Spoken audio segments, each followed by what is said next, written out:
राम से नजदीकी बढ़ाते चले जा रही हैं। राजनीतिक दलों के नेताओं का राम की जन्मभूमि अयोध्या पहुंचने का तांता लगा हुआ है। हालत यह है कि समाजवादी पार्टी प्रमुख अखिलेश यादव, कांग्रेस नेता प्रियंका गांधी और बसपा के प्रमुख नेता सतीश चंद्र मिश्रा, एआईएमआईएम प्रमुख असदुद्दीन ओवैसी अयोध्या पहुंचकर वोटरों को लुभाने की कोशिश कर रही हैं। वहीं दूसरी तरफ राम मंदिर आंदोलन के सहारे सत्ता के शिखर पर पहुंची बीजेपी विपक्षी दलों के रवैये को अपनी जीत बता रही है।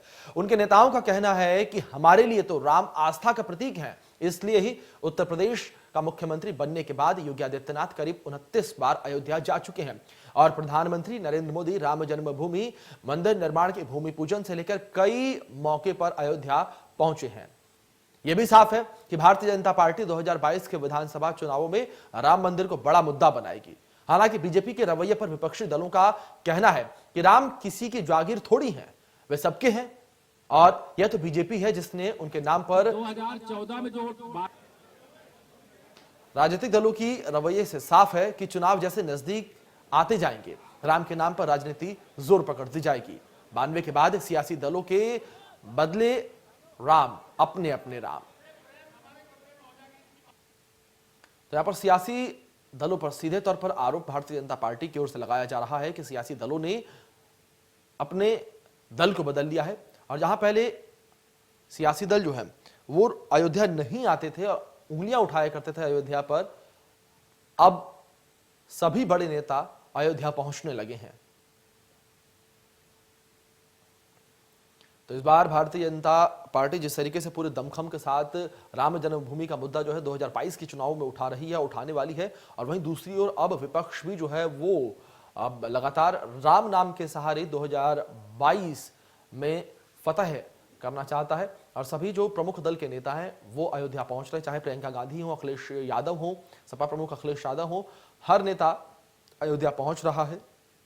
और वहीं दूसरी ओर भारतीय जनता पार्टी के नेताओं की ओर से साफ तौर पर यह कहना है कि इससे पहले कभी भी किसी सियासी दल के नेता ने अयोध्या का रुख नहीं किया था, लेकिन मुख्यमंत्री योगी आदित्यनाथ लगातार अयोध्या आते रहे और 2017 से लेकर 2022 तक सीएम योगी आदित्यनाथ करीब 29 बार अयोध्या आए हैं। इसी बीच आपको बता दें कि चर्चा में हमारे साथ शामिल होने के लिए कपीश श्रीवास्तव जी जुड़े हैं जो कि सपा प्रवक्ता हैं, जितेंद्र अर्कवंशी जुड़े हैं जो कि एसवीएसपी के प्रवक्ता हैं, और राघवेंद्र सिंह जी भारतीय जनता पार्टी के प्रवक्ता, और अनिरुद्ध प्रताप सिंह जी जो कि आम आदमी पार्टी से प्रवक्ता हैं, ये जुड़े हैं। आप सभी लोगों का बहुत बहुत स्वागत है चर्चा में। सबसे पहला सवाल यहां पर राघवेंद्र जी आपसे, आप सत्ता में हैं इसलिए। राघवेंद्र जी, सवाल यहां पर यह है कि 22 जो है बेहद नजदीक आ चुका है, एक महीने के बाद हम 2022 में एंट्री ले लेंगे और चुनाव भी उसी के साथ बेहद नजदीक आ चुके हैं, लेकिन यहां पर अगर बात राम नाम को लेकर करें तो राम का नाम बहुत ज्यादा सुनाई देने लगा है, चाहे पक्ष की बात करें चाहे विपक्ष की बात करें।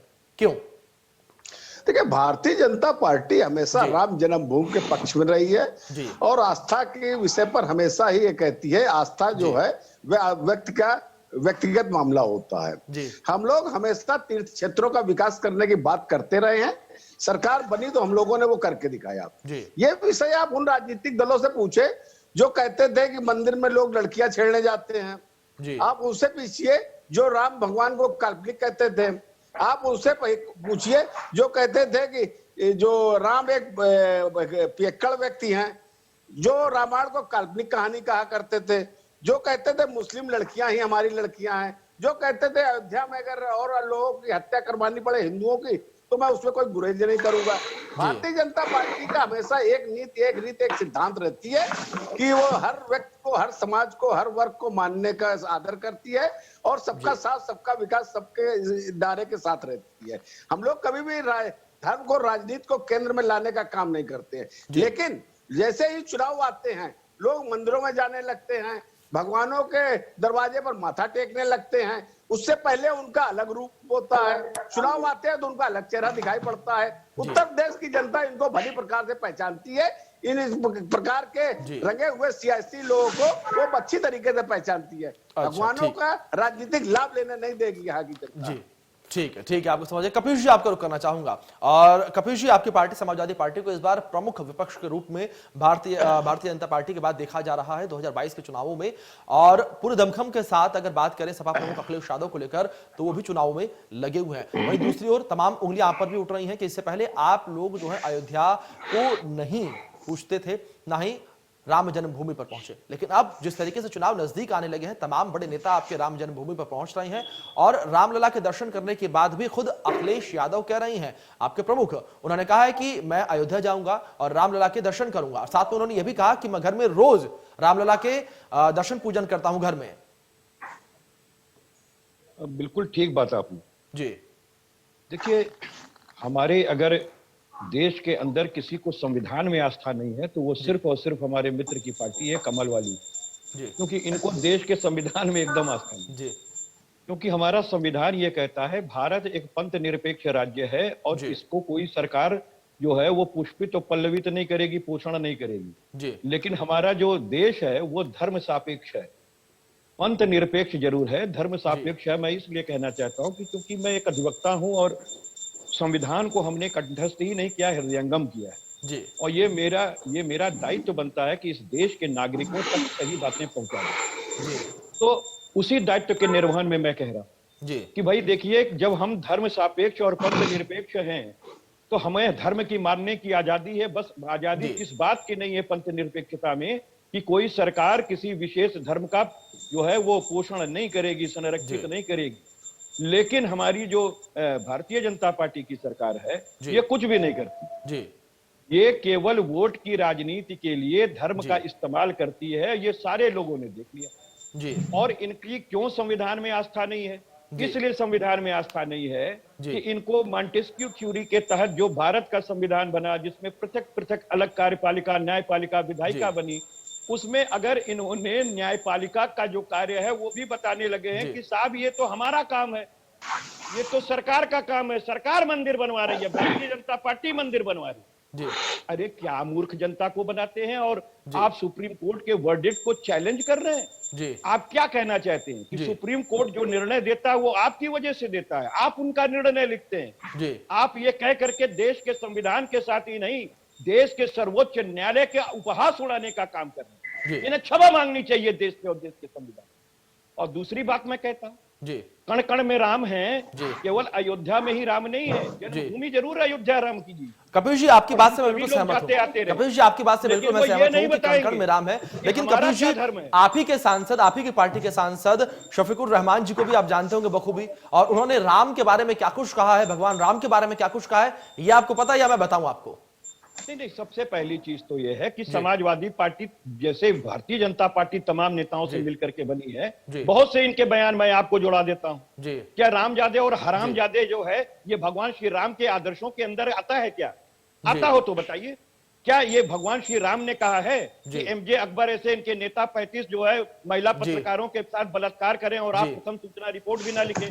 मैं और भी कहता हूं, निषाद पार्टी के साथ इनका तालमेल है। निषाद पार्टी के राष्ट्रीय अध्यक्ष ने क्या कहा कि भगवान जी के प्रतित्व पर इन्होंने प्रश्न उठा के उनको मां की गाली दी है और ये उनके साथ बैठ करके चुनाव लड़ रहे हैं। यानी कि मां को गाली देने वाले के साथ भारतीय जनता पार्टी खड़ी है और एक बार भी भर्त्सना नहीं कर सकी और ना इनका साथ छोड़ सकी। जो भगवान राम के प्रतित्व पर सवाल उठा के दशरथ के जनक होने पर प्रतित्व पर सवाल उठा रहे, हमारी आस्था पर ठेस पहुंचा रहे हैं, उनका मानवर्धन कौन करेगा? तो कपिल श्रीवास्तव जैसे चित्रगुप्त वंशी करेंगे जो वैश्विक न्यायाधीश के वंशज है। तो मैं तो एक बात सीधी बात कह रहा हूं कि इनको स्वर्ग और नर्क मालूम नहीं है कि कैसे ये जाएंगे, क्योंकि राम के नाम का इस्तेमाल किया है इन्होंने नारेबाजी में। अगर राम सुवरने की विषय वस्तु है, राम नारे से लगा करके किसी को चढ़ाने या किसी को भय पहुंचाने की वस्तु नहीं है। हमसे बड़ा हिंदुत्व कौन जानेगा? मैं तो कहता हूं बैठे हैं उनके प्रवक्ता, मुझसे शास्त्रार्थ कर लें आप वाल्मीकि रामायण पे कर लें और आप चाहें तो तुलसीदास जी के रामायण पे कर लें। मैं करने के लिए आपके पास बैठा हूं, क्योंकि मैं भगवान श्री राम के आदर्शों को मैं और मेरी पार्टी अपने हृदयंगम करती है, अपने चरित्र में उतारने का काम करती है। कपिल जी, लेकिन पूरी पार्टी की बात ना करें तो बेहतर होगा, क्योंकि जिस तरीके से मैंने शफीकुर रहमान जी की बात बताई, उन्होंने साफ तौर पर कहा कि अस्तित्व अयोध्या का नहीं है, मंदिर का कोई अस्तित्व वहां पर नहीं है, वहां मस्जिद थी, मस्जिद रहेगी। ये बयान उनके हैं। नहीं, बहुत सही बात आप कह रहे हैं कि उनके बयान है, उनके हैं तो उन्हीं तक सीमित रहने दीजिए और जो भी पूछना उनसे। लेकिन पार्टी के सदस्य तो वो भी हैं। लेकिन कपिल जी, बात वही है जिस तरीके से आपने जिक्र किया कि पार्टी और आप जो है वो खड़े हैं, लेकिन पार्टी के सदस्य वो भी हैं, आप ही के पार्टी से टिकट लेकर वो सांसद बने हुए हैं। नहीं, मैं आपको कह रहा हूं जी कि इनसे पूछिए गिरिराज शरण जी ने, जो आदरणीय गिरिराज शरण जी हैं, भगवान श्री राम के साथ हरामजादा का प्रयोग करते हैं, तो उनसे पूछिए कि वो उनके साथ खड़े हैं कि नहीं खड़े हैं। और अगर गिरिराज सिंह के ये प्रवक्ता है तो फिर हम शफीकुर रहमान के हो जाएं। बात देश को इसमें उलझाने की जरूरत नहीं है। इनसे पूछिए भगवान राम श्री राम का जो है, इन्होंने राम राज्य कायम किया है कि नहीं किया, विकास परक सरकार चलाई है। ठीक है कपिल जी, आपकी बात समझ गए। ठीक है, अनिरुद्ध जी का रुख करेंगे। ठीक है कपिल जी, समझिए, हम अनिरुद्ध जी का रुख करेंगे, और भी गेस्ट हमारे साथ जुड़े हुए हैं। अनिरुद्ध जी, अब जिस तरीके से हम आपके मुखिया को लेकर बात करें, यानी कि अरविंद केजरीवाल जी को लेकर बात करें, दिल्ली के मुख्यमंत्री हैं, उन्होंने भी उत्तर प्रदेश के कई दौरे किए और भारतीय जनता पार्टी पर जितने तीखे प्रहार उन्होंने किए हैं, काफी किए। उन्होंने साफ तौर पर कहा कि भारतीय जनता पार्टी जो है वो धर्म की राजनीति करती है। भगवान राम को लेकर भी उन्होंने कहा कि मंदिर को लेकर राजनीति यहां पर पार्टी की ओर से की जा रही है। लेकिन अब 22 के चुनाव नजदीक आ गए हैं, कुछ ऐसी ही कड़ियां आपकी पार्टी की ओर से भी देखने को मिल रही हैं। वहां से सीएम अरविंद केजरीवाल जो हैं वो लोगों को बसों में बिठाकर यात्राएं करवा रही हैं अयोध्या की, और भगवान राम के दर्शन करने के लिए भी पहुंच रही हैं, लगातार भगवान राम का नाम जो है वो भी ले रहे हैं।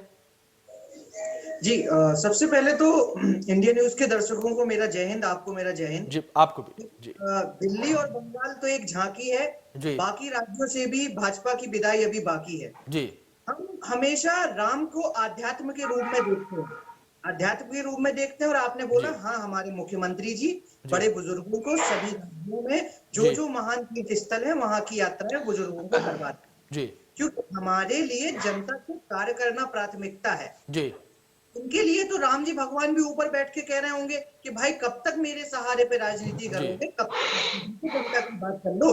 क्योंकि जब 59,000 शिक्षक भर्तियों के अभ्यर्थियों के ऊपर डंडे चलवाए जाते हैं तब राम नाराज होते हैं। जब राम की जमीन खरीदने के नाम पे घोटाला होता है तब इनसे राम नाराज होते हैं। जब जनता की प्यास के लिए जो जल शक्ति मिशन चलाया जाता है उसमें घोटाला होता है तब इनके हमारे राम नाराज होते हैं। और सबसे बड़ी बात, जब बच्चों के मिड डे मील के नाम पर जब स्कूल